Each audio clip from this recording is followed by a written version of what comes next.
magacayga waxa la yiraahdaa Aydid Xirsi Maxamed oo dukaan haysta dukaankii wuxuu ku yaalaa magaciisa waxa la yiraahdaa Nasri Shop wuxuu ku yaalaa magaalada Burco meherada waxyaalahan ku iibiyo waxa ka mid ah qaybta cosmetic raashinka caanaha oo kale sharaabka oo kale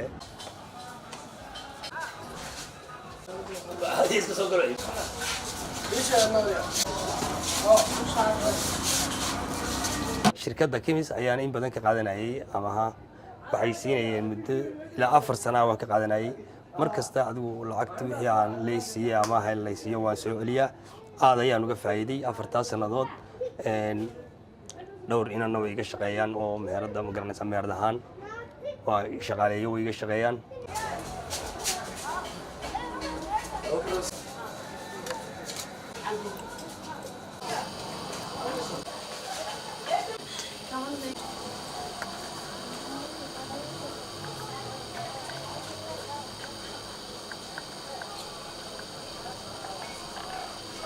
markii hore waxa iga bilaabay maamuleysa shafilay 900 imika 2200 baan marinaya kolba taa kan dhaqaajinay adigu macaash wanaagsan aan ka helay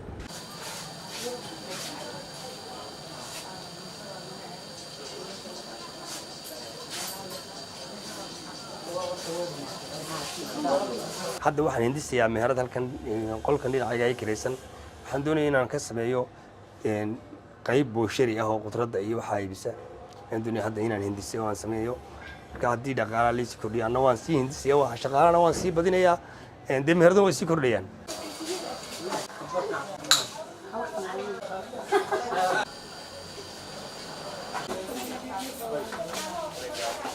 كشركة دكيمس وحنا كل عادي ونورت مهد علنية سيدا عي اللي يردا وتأكل يعني ما دتك دنيا تعوسوا كحيان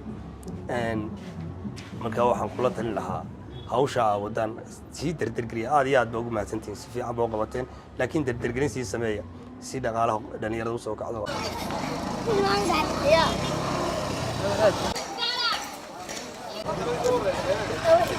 على شيء ما يساوي